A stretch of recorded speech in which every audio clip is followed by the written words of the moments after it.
నమస్తే, welcome to మెగా9 TV. నేను సిరాష్.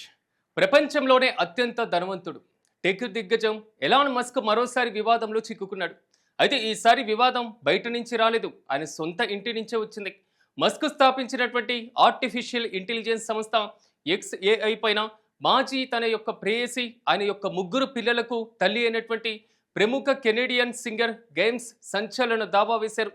Musk కంపెనీకి చెందినటువంటి గ్రోక్ అనేటువంటి AI చాట్ బాట్ తన అనుమతి లేకుండా తనను కించపరిచేలా అత్యంత అసభ్యకరమైనటువంటి, మరీ ముఖ్యంగా లైంగిక పరమైనటువంటి డీప్ ఫేక్ ఫోటోలను సృష్టించిందని ఆమె కోర్టుకెక్కారు.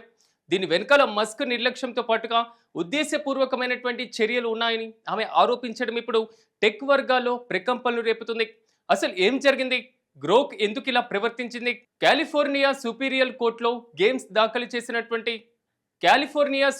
కోర్టులో గ్రైమ్స్ దాఖలు చేసినటువంటి ఈ 27 పేజీల పిటిషన్ ఇప్పుడు హాట్ టాపిక్ గా మారింది. XAI అభివృద్ధి చేసినటువంటి గ్రోక్ అనేటువంటి AI టూల్ వినియోగదారులు అడిగినటువంటి వెంటనే గ్రైమ్స్ కు సంబంధించినటువంటి డీప్ ఫేక్ ను సృష్టించి ఇచ్చింది. ఇవి ఫోటోలే కాదు, ఏకంగా అసభ్యకరమైనటువంటి వీడియోలను కూడా జనరేట్ చేసిందని ఆమె ఆరోపించింది. ఈ ఫేక్ సంబంధించినటువంటి వరకు ఎలాన్ మస్క్ కే చెందినటువంటి సోషల్ మీడియా ప్లాట్ఫామ్ X లో విపరీతంగా సర్క్యులేట్ అయింది.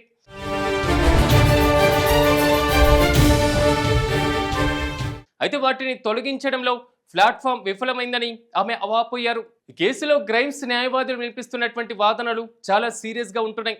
సాధారణంగా AI టూల్స్ ఇలాంటి తప్పులు చేయకుండా కొన్ని సేఫ్టీ గార్డ్స్ తో పాటుగా లేదా ఫిల్టర్లు ఉంటూ ఉంటాయి.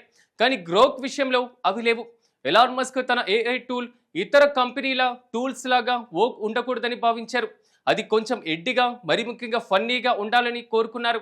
అందుకే ఇంజనీర్లను పిలిచి ఆ సేఫ్టీ ఫిల్టర్లను తొలగించాలని లేదా తగ్గించాలని ఆదేశించారని పిటిషన్లో తెలిపారు. ఆ రక్షణ గోడలు లేకపోవడం వల్ల నెటిజన్లు గ్రైమ్స్ అశ్లీల ఫోటోలను సృష్టించగలిగారని ఆరోపించారు. ఇది బొమ్మాటికి మస్క్ నిర్లక్ష్యమేనని ఆమె వాదిస్తుంది.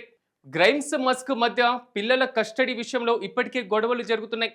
ఈ నేపథ్యంలో తనను వేధించడానికి లేదా కించపరచడానికి కావాలని ఇలాంటి టెక్నాలజీని వదిలేశారన్న అనుమానాలను ఆమె వ్యక్తం చేస్తున్నారు. తన పిల్లల తల్లి అని కూడా చూడకుండా తను ప్రతిష్టతను బజారున పడేశారని గ్రైమ్స్ ఆవేదన వ్యక్తం చేశారు. ఈ ఫోటోల వల్ల తాను తీవ్రమైనటువంటి డిప్రెషన్కి గురయ్యానని, భవిష్యత్తులో తన పిల్లలపైన ఇది ప్రభావం చూపుతుందని ఆమె ఆందోళన వ్యక్తం చేశారు. నష్టపరిహారంతో పాటుగా గ్రోక్కు వెంటనే కఠినమైనటువంటి సేఫ్టీ ఫీచర్లు పెట్టాలని, తన ఫోటోలను ఇంటర్నెట్ నుంచి కంప్లీట్గా డిలీట్ చేయాలని ఆమె డిమాండ్ చేస్తున్నారు.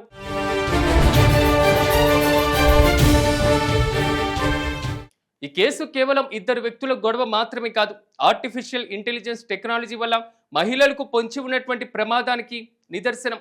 సెలబ్రిటీలకే రక్షణ లేకపోతే సామాన్య ప్రజల పరిస్థితి ఏంటన్న ప్రశ్నలు కూడా తలెత్తుతున్నాయి. కాలిఫోర్నియా చట్టాల ప్రకారం అనుమతి లేకుండా ఇతరుల యొక్క చిత్రాలను అసభ్యకరంగా డిజిటల్గా సృష్టించడం నేరం. ఈ చట్టం కింద మస్క్ కంపెనీ భారీ మూల్యం చెల్లించుకునేటువంటి అవకాశం కూడా ఉంది. టెక్నాలజీ అనేది మనిషికి ఉపయోగపడాలి, కానీ ఇలా మనిషి యొక్క పరువును తీయకూడదని భావ ప్రకటన స్వేచ్ఛ పేరుతో మస్క్ చేస్తున్నటువంటి ప్రయోగాలు ఇప్పుడు ఆయన కుటుంబ సభ్యులని బాధితులుగా మార్చడం విచారకరమని నిపుణులు అభిప్రాయపడుతున్నారు. మరి గ్రైమ్స్ అదేవిధంగా మస్క్లపై వేసినటువంటి ఈ కేసులో ఎలాంటి మలుపు తీసుకుంటుందో వేచి చూడాలి.